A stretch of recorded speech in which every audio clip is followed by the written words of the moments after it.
de me présenter. D'abord, souvent l'objet de cette visite.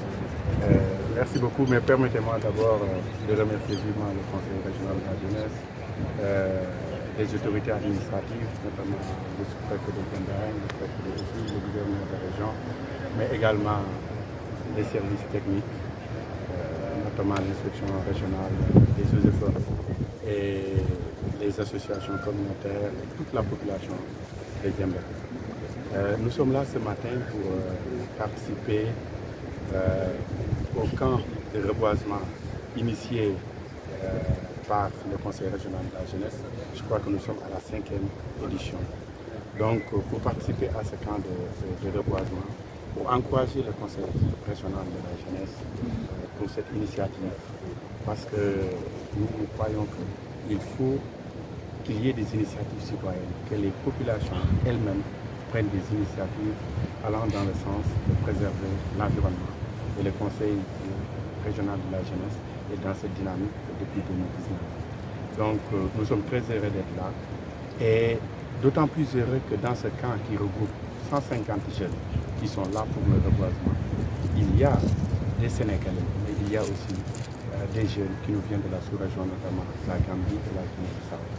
Donc ce camp de reboisement est devenu même un facteur d'intégration entre les peuples. Et ce camp ne fait pas seulement du reboisement. C'est ça aussi qui est intéressant. C'est vrai que le reboisement, actuellement, c'est, je dirais, l'activité principale du ministère de l'Environnement parce que nous sommes en saison de pluie.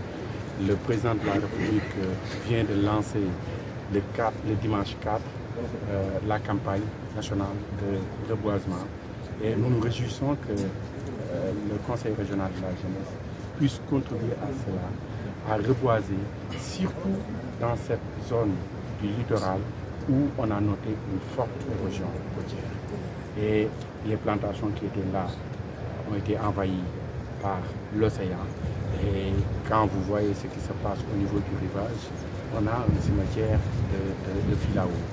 Donc ce que le Conseil régional de la jeunesse fait contribue un peu à stabiliser. Mais je puis vous assurer que ça, c'est des mesures douces qui sont appliquées par les communautés, mais le gouvernement du Sénégal a pris la pleine mesure de la situation de l'érosion côtière dans cette zone, notamment à Diembé. Et des études seront faites et des mesures fortes seront prises pour atténuer l'impact de l'érosion côtière dans cette partie du Sénégal. Une érosion côtière qui est devenue un phénomène international. C'est tous les pays qui sont touchés parce que c'est lié au changement climatique. Il y a eu un réchauffement que nous sentons tous, il fait beaucoup plus chaud. L'année 2024 est considérée comme l'année la plus chaude du monde, de l'histoire du monde. Pour vous dire que nous sommes en train tous de les vivre, aussi bien les pays en développement que les pays développés. Mais malheureusement, nous sommes plus vulnérables que peut-être que la plus grande responsabilité de ce phénomène relève de l'Occident. Et malheureusement, comme je l'ai dit tout à l'heure, nous sommes plus vulnérables. Et j'ai l'habitude de dire, c'est comme si la vulnérabilité au changement climatique est inversement proportionnelle à la responsabilité des actions humaines. Eux, ils sont responsables, mais nous sommes plus vulnérables.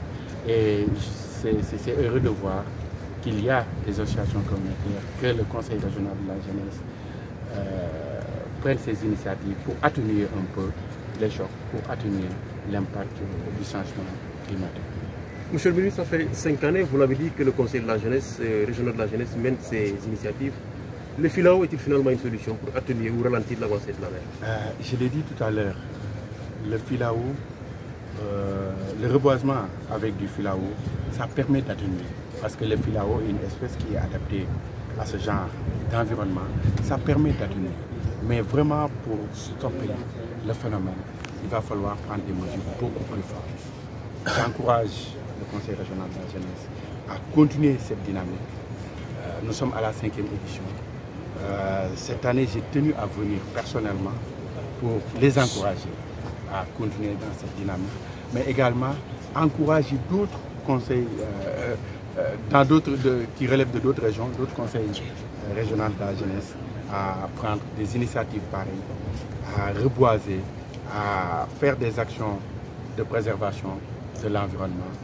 Mais comme je vous l'ai dit tout à l'heure, il y a des actions qui relèvent de l'État. Seul l'État peut prendre des initiatives pour arrêter vraiment ce phénomène ou bien l'atténuer. À propos, monsieur le ministre, c'est vrai, il est reconnu qu'on ne peut pas arrêter la mer avec ses bras, c'est clair. Ces filets aussi, juste, ne consiste qu'à atténuer le phénomène et pas l'éradiquer.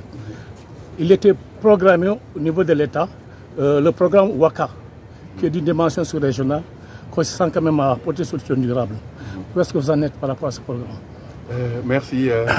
Je dois préciser que la lutte contre l'érosion côtière, c'est une priorité pour le gouvernement du Sénégal et pour le ministère. Nous venons de terminer la stratégie nationale de gestion intégrée du littoral. Nous sommes en train de faire une loi sur le littoral. Et le gouvernement également avait mis en place une commission pour réfléchir sur les occupations sur le littoral. Donc c'est une problématique. Mais comme vous l'avez dit, il y a le programme WACA, qui est un programme de gestion intégrée des zones côtières. Mais malheureusement, dans la zone d'intervention du WACA, la Casamance n'en faisait pas partie. Et ça fait que nous avons eu des difficultés pour intervenir dans cette zone parce qu'on était confrontés au même problème quand il s'est agi